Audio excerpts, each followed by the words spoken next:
Rules break ಪ್ರಶ್ನೆ ಮಾಡಿದ್ದಕ್ಕೆ toll ಸಿಬ್ಬಂದಿಯ ವಿರುದ್ಧನೇ ಯುವಕನೊಬ್ಬ ದುರ್ವರ್ತನೆಯನ್ನ ತೋರಿ ಸುದ್ದಿಯಾಗಿದ್ದಾನೆ. ಹಣ ಪಾವತಿ ಮಾಡದೆ ಹಾಗೆ ಯುವಕ ಹೋಗಿದ್ದಾನೆ. ಟೋಲ್ ಅಲ್ಲಿ ಸ್ಟಾಪ್ ಮಾಡಿ ಅಟ್ಲೀಸ್ಟ್ ಫಾಸ್ಟ್ಯಾಗ್ ಅಲ್ಲಿ ದುಡ್ಡು ಕಟ್ ಆಗಬೇಕಾಗಿತ್ತು, ದುಡ್ಡು ಇರಲಿಲ್ಲ ಅನ್ಸುತ್ತೆ. ಮೋಸ್ಟ್ಲಿ ದುಡ್ಡು ಪೇ ಮಾಡಿ ಅಂತ ಕೇಳಿದ್ರು, ಅದನ್ನು ಕೂಡ ಮಾಡಿಲ್ಲ. ಆತ ಬೇಕಾಬಿಟ್ಟಿ ವರ್ತಿಸಿದ್ದಾನೆ. ರೂಲ್ಸ್ ಯಾಕಪ್ಪ ಬ್ರೇಕ್ ಮಾಡ್ತಾ ಇದೆ ಅಂತ ಪ್ರಶ್ನೆ ಮಾಡಿದ್ದಕ್ಕೆ ಸಿಬ್ಬಂದಿಗಳ ಜೊತೆಗೆ ಬೇಕಾಬಿಟ್ಟಿ ವರ್ತನೆ.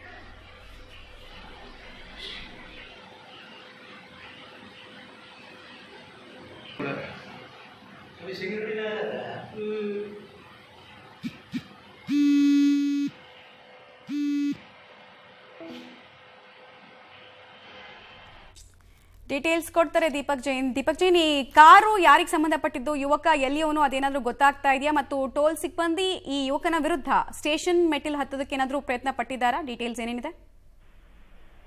ಮಮತಾ, ಈ ಘಟನೆ ನಡೆದಿರುವಂತದ್ದು ಉಡುಪಿ ಮತ್ತು ದಕ್ಷಿಣ ಕನ್ನಡ ಜಿಲ್ಲೆಯ ಗಡಿ ಭಾಗದಲ್ಲಿರುವಂತಹ ಹೆಜಮಾಡಿ ಟೋಲ್ ನಲ್ಲಿ.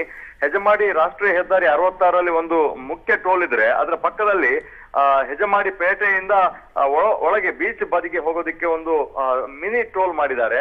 ಅಲ್ಲಿ ಯಾವುದೇ ಟೆಕ್ನಿಕಲ್ ಆಗಿ ಇಲ್ಲ. ಅಲ್ಲಿ ಒಬ್ಬ ಸಿಬ್ಬಂದಿ ಟೋಲ್ ಅನ್ನ ವಸೂಲಿ ಮಾಡ್ತಾನೆ. ಸ್ಥಳೀಯರು ಆಧಾರ್ ಕಾರ್ಡ್ ಅನ್ನು ತೋರಿಸಿದ್ರೆ ಅವರಿಗೆ ಬಿಟ್ಟು ಬಿಡ್ತಾನೆ. ಆದ್ರೆ ಈ ಯುವಕ ಮೂಲತಃ ಬಂಟ್ವಾಳದವನು, ಹಾಗಾಗಿ ಅವ ಲೋಕಲ್ ಅಲ್ಲ ಅನ್ನುವಂಥದ್ದು ಗೊತ್ತಾಗಿದೆ. ಹಾಗಾಗಿ ಅವನಿಂದ ಟೋಲ್ ನ ಹಣ ವಸೂಲಿ ಮಾಡುವಂತಹ ಸಂದರ್ಭದಲ್ಲಿ ತನ್ನ ಮುಂದೆ ಇದ್ದ ಕಾರನ್ನ ಕೂಡ ಬಲಾತ್ಕಾರವಾಗಿ ಕಳಿಸಿರುವಂತದ್ದು ಮತ್ತು ಆ ವ್ಯಕ್ತಿ ಟೋಲ್ ಸಿಬ್ಬಂದಿ ಏನಿದ್ದಾನೆ ಆತನ ಮೇಲೆ ಕಾರು ಹತ್ತಿಸ್ಲಿಕ್ಕೆ ಬಂದಿರುವಂತದ್ದು ಮತ್ತು ಇದಕ್ಕೆ ತಗಾದೆ ಎತ್ತಿದವನಿಗೆ ನಿಲ್ಲಿಸಿ ಹಲ್ಲೆಯನ್ನ ಕೂಡ ಮಾಡಿರುವಂತದ್ದು ಮನ ಬಂದಂತೆ. ಈ ವಿಚಾರಕ್ಕೆ ಸಂಬಂಧಪಟ್ಟ ಹಾಗೆ ಪಡುಬಿದ್ರೆ ಠಾಣೆಗೆ ಪೊಲೀಸ್ ಠಾಣೆಯಲ್ಲಿ ದೂರು ಕೊಡ್ಲಿಕ್ಕೆ ಈಗ ಸಿಬ್ಬಂದಿಗಳು ತೆರಳಿದ್ದಾರೆ.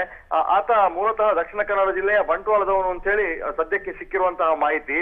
ಅಂದ್ರೆ ನಿಯಮ ಬಾಹಿರವಾಗಿ ಟೋಲ್ ಕಟ್ಟದೆ ಸಿಬ್ಬಂದಿಯನ್ನ ಹಲ್ಲೆ ಮಾಡಿರುವಂತದ್ದು ಕೂಡ ಇಲ್ಲಿ ಅಕ್ಷಮ್ಯ ಅಪರಾಧ ಅನ್ನುವಂತ ಹಿನ್ನೆಲೆಯಲ್ಲಿ ಸ್ಥಳೀಯ ಸಿಬ್ಬಂದಿಗಳು ಮತ್ತು ಸ್ಥಳೀಯ ಜನರು ಕೂಡ ಬಂದು ಆಕ್ರೋಶವನ್ನು ವ್ಯಕ್ತಪಡಿಸಿರುವಂತದ್ದು. ಇಲ್ಲಿ ಟೋಲ್ ಅನ್ನ ನಿಲ್ಲಿಸುವಂತ ಯಾವುದೇ ಟೆಕ್ನಿಕಲಿ ಅಲ್ಲಿ ತಡೆ ಬರುವಂತದ್ದು ಇರುವುದಿಲ್ಲ. ಸಿಬ್ಬಂದಿಗಳೇ ಕಲೆಕ್ಟ್ ಮಾಡ್ತಾರೆ. ಅಂದ್ರೆ ನಗರ ವ್ಯಾಪ್ತಿಯಿಂದ ಒಳಗೆ ಬೀಚ್ ಸೈಡ್ಗೆ ಹೋಗುವಂತ ಸ್ಥಳದಲ್ಲಿ ಆಗಿರುವಂತಹ ಘಟನೆ ಇದು. ಮಮತಾ, ರೈಟ್. ಧನ್ಯವಾದ ದೀಪಕ್ ಜೈನ್ ತಮ್ಮೆಲ್ಲ ಮಾಹಿತಿಗಾಗಿ.